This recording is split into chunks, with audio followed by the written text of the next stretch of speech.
नमस्कार। आज हम एक ऐसे शब्द की कहानी में उतरेंगे जो बहुत विवादित है और साथ ही एक ऐसे इतिहास को भी जानेंगे जिसके पन्ने अक्सर खोले नहीं जाते। तो सवाल ये उठता है कि आखिर एक जाति के नाम से निकला हुआ शब्द आज के भारत में इतनी बड़ी गाली, इतना बड़ा अपमान कैसे बन गया? इसका जवाब एक ऐसी कहानी में छिपा है जो हमें इतिहास के उन पन्नों तक ले जाएगी जिन्हें अक्सर कह सकते हैं अनदेखा कर दिया जाता है। तो चलिए इस गुत्थी को सुलझाते हैं। देखिए, एक सोर्स है जो एक बहुत ही चौंकाने वाला दावा करता है। वो ये कि ये समुदाय हमेशा से ऐसा नहीं था जैसा आज हम जानते हैं, बल्कि ऐतिहासिक कहानी के मुताबिक ये लोग सूर्यवंशी क्षत्रिय थे। जी हाँ, एक शाही योद्धा वंश का हिस्सा। तो ये हमें हमारी पड़ताल के पहले हिस्से में ले आता है। यहाँ हम इसी दावे को थोड़ा और गहराई से देखेंगे कि कैसे इनके अतीत को एक योद्धा के रूप में देखने की कोशिश की जा रही है।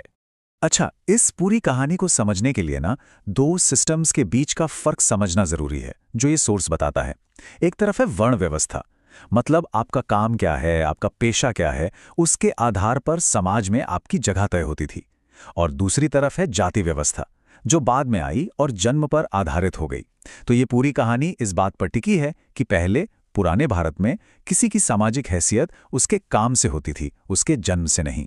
तो सवाल यह है कि इस कहानी के हिसाब से इस समुदाय का असली मतलब ओरिजिनल नाम क्या था? सोर्स इन्हें चर्मकार राजवंश कहता है और सीधे सीधे इन्हें सूर्यवंशी क्षत्रियों से जोड़ता है। सोचिए, ये सिर्फ एक नाम नहीं है, ये उनकी वॉरियर आइडेंटिटी, उनकी योद्धा पहचान का एक बहुत बड़ा दावा है। और ये दावा कितना बड़ा है, इसका अंदाजा आप इसी बात से लगाइए। इस नैरेटिव के मुताबिक गौतम बुद्ध, चंद्रगुप्त मौर्य और सम्राट अशोक ये सब के साथ इसी वंश से ताल्लुक रखते थे।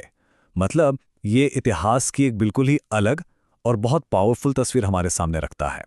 अब कहानी में एक ऐसा मोड़ आता है, एक ऐसा टकराव जो सब कुछ बदल देता है। ये कहानी है एक संत की, एक सुल्तान की और एक ऐसी बहस की जिसने इस नैरेटिव के मुताबिक इतिहास का रुख ही मोड़ दिया। तो चलिए चलते हैं 16वीं सदी में। सीन में दो लोग हैं।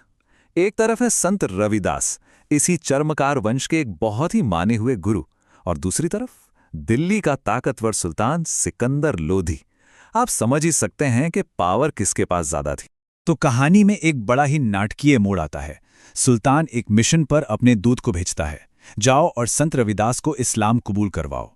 और एक शर्त रखी जाती है, एक बहस होगी और जो हारेगा वो जीतने वाले का धर्म अपनाएगा।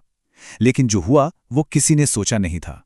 संत रविदास न सिर्फ वो बहस जीतते हैं, बल्कि सुल्तान का भेजा हुआ दूत उनके ज्ञान से इतना इंप्रेस हो जाता है कि वो खुद ही हिंदू धर्म अपना लेता है।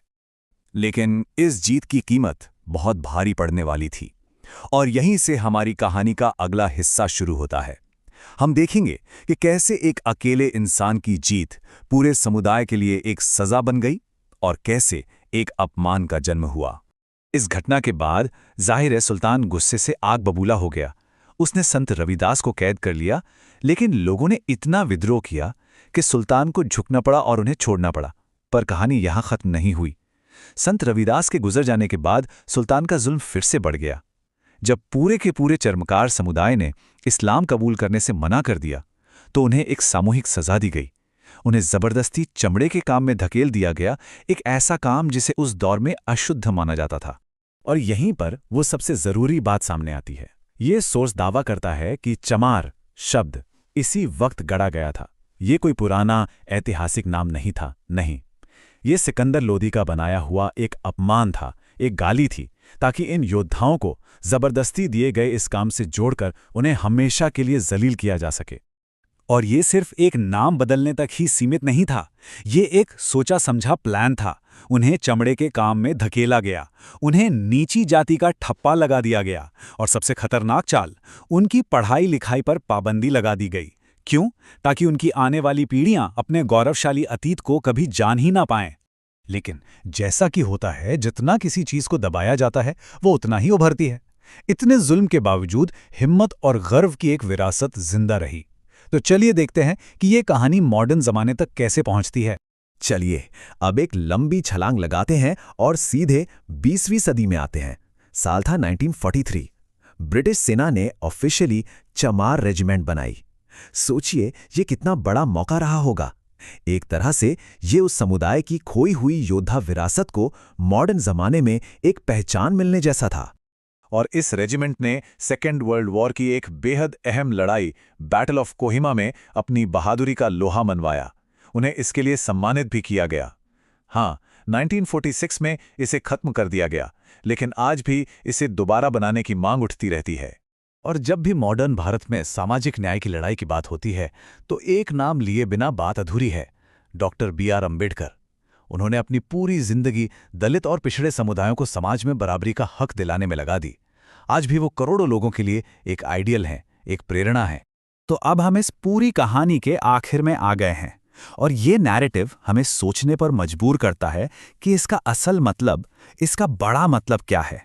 ये सोर्स एक बहुत ही दमदार क्या होता अगर वाला सवाल खड़ा करता है।